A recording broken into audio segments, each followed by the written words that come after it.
하나님의 나라, 그곳에는 예루살렘 성이 있었습니다. 요한은 거룩한 성 예루살렘이 하늘에서부터 내려오는 것을 보았습니다. 계시록 21장 9절에 내가 신부 어린 양의 아내를 내게 보이리라. 거룩한 성 예루살렘은 어린 양의 아내, 그분의 신부로 소개됩니다. 새 예루살렘 도시는 예수님의 신부, 그러니까 승리한 교회입니다. 여호와는 온 세상 중에 이스라엘을 하나님의 백성으로 선택하시고 또 그들에게 예루살렘 성을 건설하게 하셨습니다. 예루살렘은 온 세상 중에 하나님의 이름을 두신 곳이었습니다. 하나님이 함께 계시는, 임재하시는 곳. 영원한 예루살렘, 이 하나님의 약속이 온전히 성취된 이 새 예루살렘 성. 그곳은 하나님의 백성이 하나님의 백성인 이스라엘과 약속하신 그 열방의 수많은 교회들이 이제 이 새 예루살렘 성에 함께 들어있는 것입니다.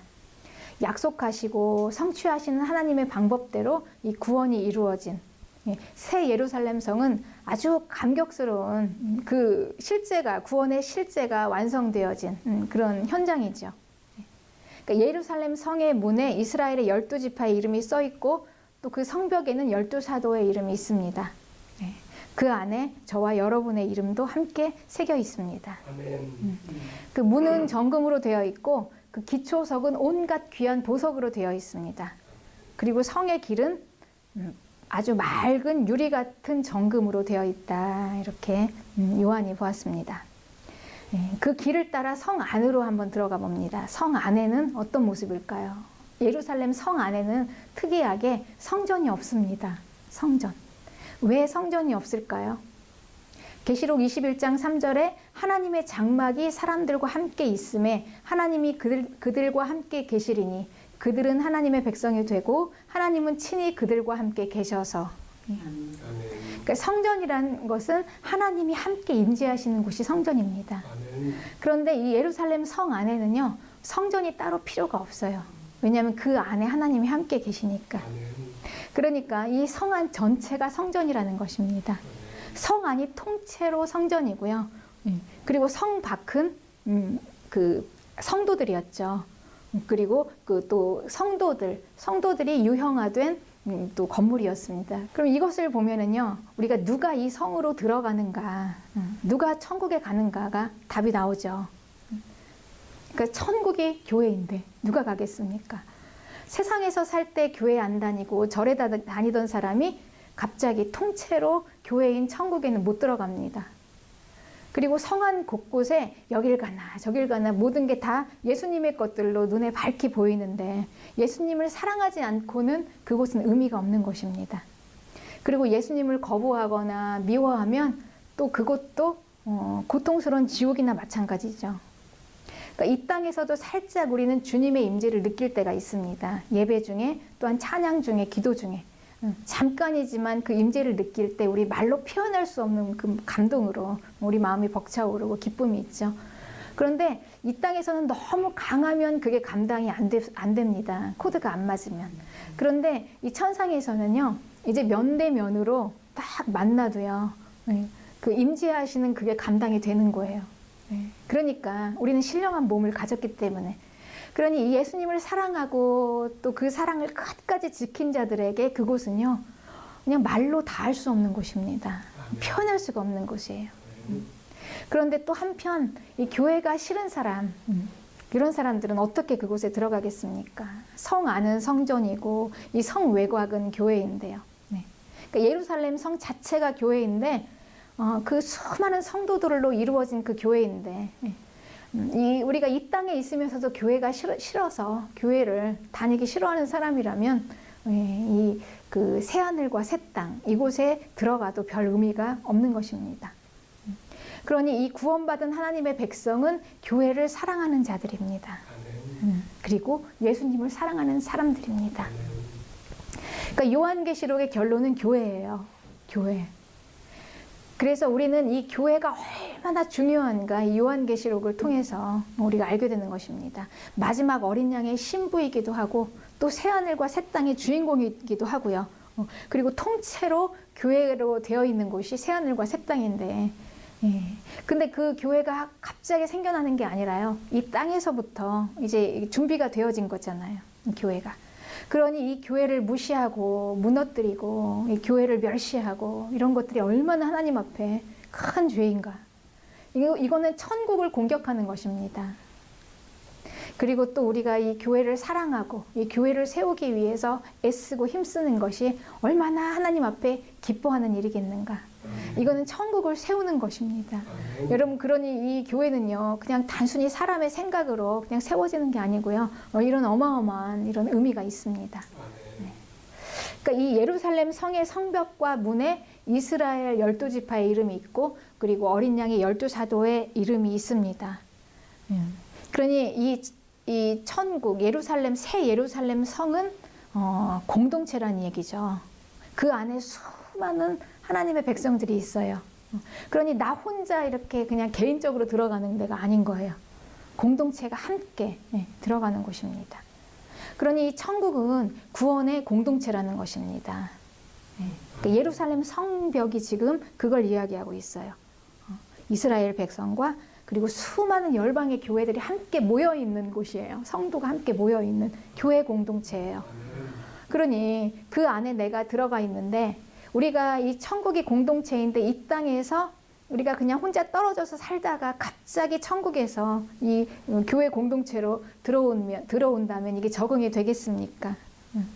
그러니 하나님의 구원은 공동체에 들어와야 완성이 되는 것입니다. 그래서 구원은 교회 안에서 완성이 되는 것입니다. 이게 이 땅에서 교회의 중요성입니다.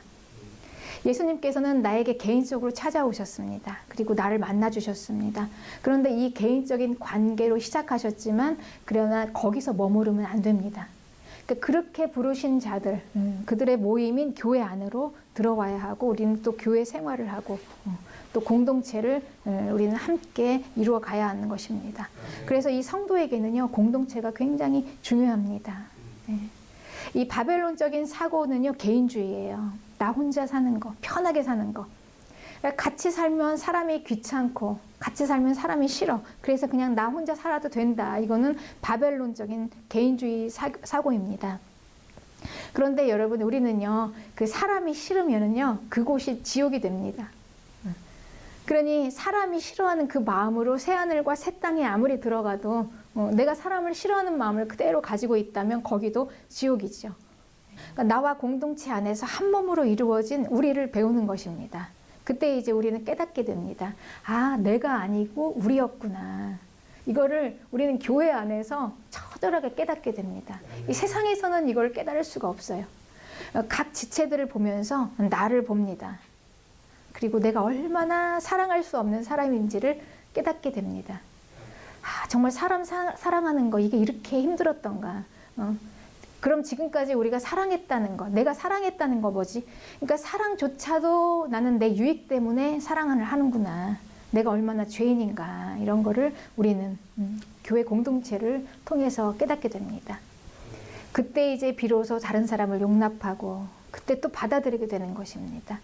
그러면서 사람 사랑하는 것을 배우고 또 사랑할 수 있는 사람으로 되어져 가는 것입니다. 그러니까 교회 생활은 이 땅에서 하나님의 나라를 준비하는 곳입니다. 성도들에게 교회는 아주 중요합니다. 교회 생활이 힘들면 우리는 무엇을 해도 기쁨이 없습니다. 그리고 생활이 안정이 안 됩니다. 그런데 교회 생활이 즐거우면 좀 밖에서 힘들어도 힘이 생깁니다.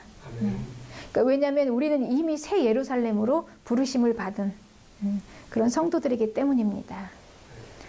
그러니 이런 믿음의 공동체 없이 혼자 떨어져 나와서 나 혼자 개인주의로 혼자 그냥 예배드리고 혼자 믿음 생활하고 이렇게 한다는 것이 이게 얼마나 말이 안 되는 것입니까? 계시록 21장 27절에는 무엇이든지 속된 것이나 가증한 일 또는 거짓말하는 자들은 결코 그리로 들어가지 못하되 오직 어린 양의 생명책에 기록된 자들만 들어가리라. 그러니까 성 안으로 들어가기 전에 우리는 미움, 거짓, 가증한 모든 것들을 다 비우는 훈련이 끝나야 합니다. 그러니까 공동체를 배우는 것은 이 땅에서 반드시 해결하고 그리고 천상으로 올라가야 할 예루살렘 도시의 숙제입니다. 고통과 눈물이 없는 완전한 나라는 오직 새하늘과 새 땅, 그 나라뿐입니다. 우리가 이 땅에 있을 때는요, 바벨론적인 사고로 복이란 무엇인가, 이 고통과 눈물이 없는 완전한 이 복을 우리는 만사형통, 승승장구, 성공 이렇게 생각합니다. 그래서 예수님 믿으면 우리는 복을 받는 자들인데, 그러면 이 땅에서 고통이 없어야 하고 또 축복만 있어야 한다 이렇게 생각합니다. 그런데 우리는요, 이미 천국을 받았지만 아직 시간은 천국이 오지 않았습니다. 그러니 여기서 천국을 다 누릴 수는 없는 것입니다. 우리는 이미 이 땅에서 새하늘과 새 땅을 누릴 수 있는 완전한 축복의 보장을 받은 것이에요. 이미 다 받아 놓은 것이에요. 네. 그런데 아직 그 땅은 오지 않았습니다. 이거를 이제 우리는 잊으면 안 됩니다. 이게 바로 한계입니다. 네. 저희 그 친정 어머니께서는 굉장히 믿음이 좋은 권사님이셨어요. 그분은 아주 믿음 생활을 잘 하셨어요. 그래서 소위 얘기하는 참 축복받았다라는 삶을 누렸던 분이십니다. 그래서 가정도 잘 되고 뭐 자식도 잘 되고 참 좋은 남편의 평안한 삶을 사셨습니다. 굉장히. 그런데 그분의 삶엔 두 가지 실패가 있었어요. 하나는 그 좋은 남편이 교회를 안 나가시는 거예요. 그러니 이제 그분은 그러니까 100년이 넘는 그런 아주 전통 있는 교회의 그 여전도 회장님이셨어요. 그런데 그 여전도 회장의 남편이 교회를 안 나오고 있으니 얼마나 그 교회에서 얼굴 들고 다니기가 좀 힘드셨겠죠. 그래서 그 남편 영혼 구원도 못하는 그런 권사님, 믿음 좋은 권사님, 항상 그 꼬리표가 있었어요. 그래서 항상 그 기도 제목이었어요. 눈물로 새벽마다 기도하는 그 기도 제목, 남편의 영혼 구원을 위해서. 그리고 또 하나 그 실패는요, 그 권사님의 실패는 속 썩이는 딸, 그게 바로 저였습니다. 네. 근데 그때 이제 저희 어머니에게 아주 정말 피눈물 나는 사건이 있었습니다. 이제 그렇게 방황하니까 이제 학교를 졸업하고 이제 작은 미술학원을 하나 차려주셨습니다. 이제 거기에서 이제 그 미술학원에서 이제 또 이렇게 선을 봐서 이제 중매로 결혼을 해서 좀 안정된 생활을 하면 좀 나아질까, 이제 그런 또 꿈을 꾸셨죠. 그런데 그 기대를 하시고 그 미술학원을 차려주셨는데 어느 날 제가 그냥 말도 없이 그냥 몸만 떠나버린 거예요. 미술학원에서 나가버린 거예요. 왜냐면은 아무리 생각해도 내가 왜 살아야 되지를 찾다 보니까 이제 그 예수님 믿지 않는, 예수님이 없는 상황에서, 예수님이 없는 곳에서 가장 잘 사는 것이 무엇일까라고 생각해 보니까 돈을 많이 벌어서 잘 사는 것이더라고요. 돈 많이 벌어서 그냥 잘 살아보자. 그게 목적이더라고요. 그 답밖에는 찾을 수가 없었어요. 그래서 90년대에 서울 남대문 시장, 아주 대단한 곳이었죠. 이제 그곳을 간 거예요. 그러니 저희 엄마가 얼마나 마음에 근심이 되었겠습니까? 이제 그리고 몇 년 후에 갑작스럽게 암으로 임종을 맞이하게 되셨습니다. 이제 호스피스 병원에서 소천하셨는데, 이제 그때 이제 결국 그 두 가지 실패하신 것은 그냥 그대로 안고 그냥 돌아가신 거예요.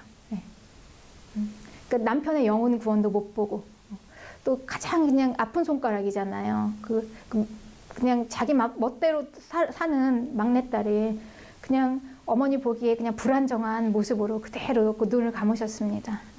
그런데 그 다음 해에요, 놀라운 일이 일어났어요. 그러니까 예수님이 찾아오신 거예요.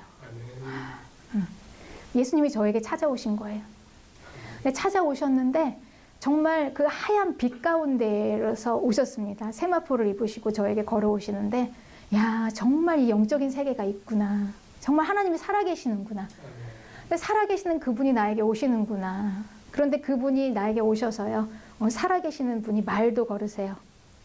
그러니까 네가 나를 알기 전에 내가 너를 먼저 알았다. 말할 수 없는 그 예수님의 향기. 그러니까 이런 것들을 제가 아주 그냥 엄청나게 체험을 한 거죠. 그래서 제가 이제 이 요한계시록의 그 요한의 환상이 별로 거부감 없이 다가오는 거예요. 이렇게 아마 받았을 것 같다라는. 저는 잠깐 아주 조금을 봤지만, 그 천상에 아주 조금 그 세상을 봤잖아요. 근데 그렇게 엄청나게 예수님을 만나고 나니까 이제 뭐 더 이상 말 필요가 없었어요. 너무나 확실해요. 삶의 목적이. 내가 무엇을 위해 살아야 되는가. 그러니 돈을 버는 게 최고의 목적이라고 생각하고 그 엄마의 가슴에 정말 대못을 받고 피눈물을 흘리게 하면서 제가 이제 서울을 왔잖아요. 그렇게 올라왔는데 그런데 이제 돈이 문제가 아니에요. 비교할 수가 없어요. 그래서 정말 그분이 그때 만난 그분이요. 그 존재 자체를 그냥 한마디로 얘기하자면 그냥 사랑이더라고요. 100% 사랑으로 되어 있으신 분. 그거 이외에는 없었어요. 그냥 사랑 덩어리이신 분. 그 사랑 앞에서 쓰면은요, 그냥 어떻게 정말 감당이 안 돼요. 코드가 안 맞으니까. 그 사랑을 감당할 수가 없는 거예요. 그러니까 그 살아계시는 하나님, 사랑이신 분, 그러니까 이분을 위해서 살아야 되겠다. 이 이상의 목적이 어디가 있겠습니까? 사는데. 삶의 목적이 이거보다 큰 게 없죠. 그래서 모든 걸 다 올인해서 이제 내가 주를 위해 살아야 되겠다. 이렇게 결단을 했습니다. 그리고 그 이듬해 이제 교회를 개척했어요. 초신자가 믿음도 없는데 막 교회부터 개척을 해놓은 거예요. 그때 이렇게 교회를 딱 개척을 해놓으니까요. 이제 그때 저희 친정 아버지가 모든 생활을 다 정리하고 저희 교회 그 앞으로 이사를 오셨습니다. 작은 집 하나를 얻어서 이사를 오셨어요. 그래서 이제 친정 아버지는 처음에는 아픈 손가락이죠. 그 딸 하나. 언니들은 다 이제 출가해서 다 잘 살고 있는데 뭔가 생활이 불안정해 보이고 또 교회까지 개척을 했는데 얼마나 불안하겠습니까? 그래서 믿음도 뭐 그게 크게 없으신 분이죠. 그리고 엄마 살아 계실 때 생전에는 교회를 그렇게 다니라 하면서 기도하셨어도 나가시지 않으셨던 분이 그냥 누가 부탁도 안 했는데 오셔가지고요. 그냥 새벽 예배부터 시작을 해서 매 예배마다 참석하시고 또 시도 때도 없이 그냥 매일 시간만 나면 오셔서 기도하시고 그러면서 정말 보이지 않게 뒤에서 모든 것들을 다 감당을 해주시면서 그렇게 정말 물심양면으로 도와주시면서 딸을 위해 기도해 주시고 교회를 위해 기도해 주시고 성도들 하나하나들 다 보살펴 주시고 이렇게 한 3년을 하시면서 어느 날 그렇게 잘 사셨는데 어느 날 새벽 예배에 보이지 않으시는 거예요. 이제 이 정도 됐으면 다 이제 해피엔딩이잖아요. 그 어머니의 기도가 응답이 됐고 참 진짜 잘 된 거잖아요. 그런데 이 새벽에 나오시지 않아요. 그래서 야 이제는 뭐 더 이상 뭐 다 바랄 것도 없다 싶었는데 네. 어머니가 이 모습을 봤으면 얼마나 기뻐하셨을까. 아마 그 천상에서 보고 계실 거야 라는 그런 생각을 했었는데요. 이제 새벽에 어느 날 보이시지 않는 거예요. 새벽 기도에. 그래서 보니까 갑자기 뇌졸중으로 쓰러지셨습니다. 그래서 중풍으로 한 2년 반을 지극히 일생 동안 그렇게 고생을 하시고 외롭게 지내시다가 이제 소천을 하셨습니다. 그러면 우리가 참 이거를 보면은요, 이게 과연 재난일까요? 이제 겨우 평생에 교회 나오기 시작했고 열심히 믿음 생활을 하고 또 주를 위해서 교회를 세우기 위해서 또 딸을 돕기 위해서 그렇게 뒤에서 기도했는데 그럼에도 불구하고 이게 재난인가요? 왜 이런 일이 일어날까요? 이게 참 풀리지 않는 우리 삶의 문제들이죠. 그런데 우리는요, 무엇을 기준으로 잘 살고 못 살았다고 할까요? 그러니까 삶이 완전한 게 목적이 아니라요. 무너져도 끝까지 믿음을 지키는 게 잘 사는 것입니다. 그러니까 주 안에서는 이게 잘 되고 못 되고 하는 그런 인생이 없습니다. 주의 손에서는요, 삐뚤어지고 부서져도 다 잘 되는 것입니다. 생명 안에 있으니까 우리는요. 그러니까 주 안에 있다면 모든 인생은 다 축복된 인생입니다. 가장 아픈 손가락인 어머니가 보기에, 믿음 좋은 어머니가 보기에는 가장 불완전해 보이는 딸조차도 하나님이 합력하셔서 어떻게 하나님이 지금 이 자리까지 있게 하시는 그 하나님이십니다. 그러니까 우리가 받은 천국은요, 이 땅에서 다 누리는 천국이 아닙니다. 그러니까 이 땅은 천국 백성, 천국 백성이 영원과 함께 이어진 시간일 뿐입니다. 그러니까 이 땅은 눈물과 고통과 아픔이 끊이질 않는 곳입니다. 그러니까 다 되었나 하면 다른 곳에서 터지고 이제 안심할 만 하면 또 무너지고 하루하루 내게 주신 삶을 그냥 잘 믿음으로 인내하면서 살아내는 게 중요한 것이지요. 그리고 눈물은 하나님의 나라에 가면 그곳에서 닦아주십니다. 계시록 21장 4절에는 모든 눈물을 그 눈에서 닦아주시니 다시는 사망이 없고 애통하는 것이나 곡하는 것이나 아픈 것이 다시 있지 아니하리니 처음 것들이 다 지나갔음이로라. 그런데 이 말씀은요, 이 땅에서가 아니라 우리가 갈 천성, 그 새하늘과 새 땅에서 일어날 일입니다. 네. 우리는 이 땅에서 우리의 모든 고난과 고통을 하나님이 갚아주실 거예요. 저는 이제 제가 교회를 개척한 후에 저희 그 친정 아버지가 오셔서 그 모든 삶을 다 이렇게 정리하시고 우리 교회 앞으로 오셨잖아요. 그 행동에 대해서 사실 그때는 감사한 줄 몰랐어요. 당연한 것으로 생각했습니다. 그러니까 부모니까 당연히 저렇게 하는 거구나 이렇게 생각했습니다. 그런데 이 친정 아버지가 다 돌아가시고 그것도 한참 지나서 다 지나고 몇십 년이 지난 다음에 이제 어느 날 갑자기요. 그때 내가 얼마나 큰 사랑을 깨달았는가 그것을 깨닫게 됐습니다. 그때 아버지는 자기의 모든 삶을 다 포기하고 오신 거잖아요. 나머지 누릴 수 있는 인생을 다 그냥 포기하고 그냥 딸을 위해서 쏟아 부어주신 것입니다. 그런데 우리가 보통 이렇게 살 때요, 은혜를 원수로 갚는다라는 말이 있죠. 근데 누구든지 다 작정하고 원수로 갚기 위해서 그런 게 아닙니다. 우리는 현재를 살다 보면은요, 그 현재의 시간을 다 깨닫지 못합니다. 다 이게 인식이 안 돼요. 내가 얼마나 사랑을 받는지, 그분이 얼마나 감사할 분인지, 그 진리가 무엇인지, 이런 걸 다 알지 못하고 살아요. 그냥 사는 것입니다. 현실이 바로 자각이 안 돼요. 왜냐하면 우리는 미혹당하고 또 우리의 욕심과 그리고 우리의 죄 때문에 그걸 다 제대로 보지 못하고 살고 있습니다. 그런데 많은 시간이 지난 후에 비로소 그때 그 현실을, 그 현재를 어렴풋이 깨닫게 되는 거예요. 네. 그러니까 사람은 사람에게 다 갚아주지 못합니다.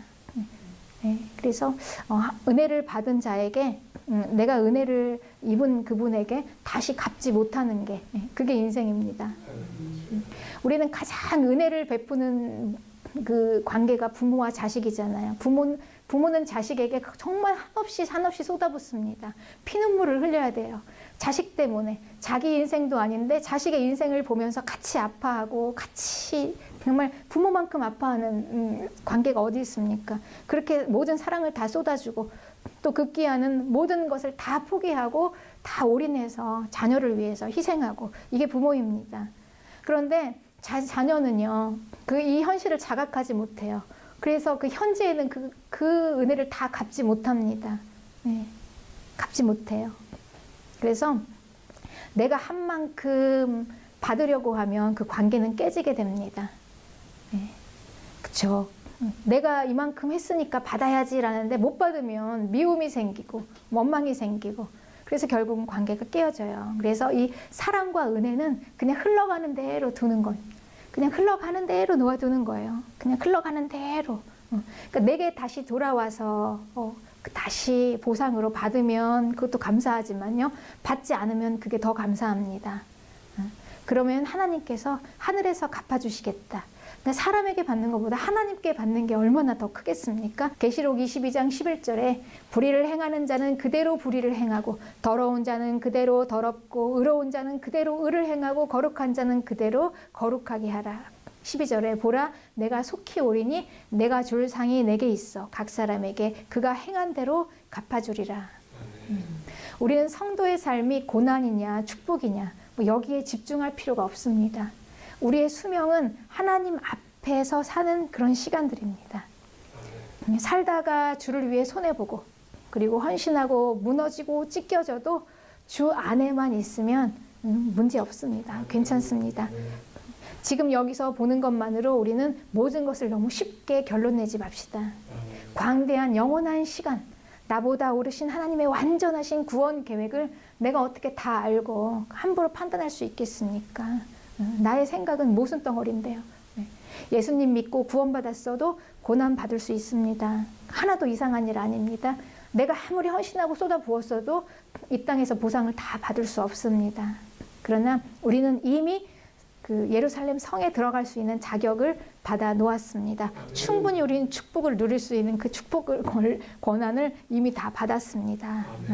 이미 받은 완전한 천국을 영원히 누리는 것입니다.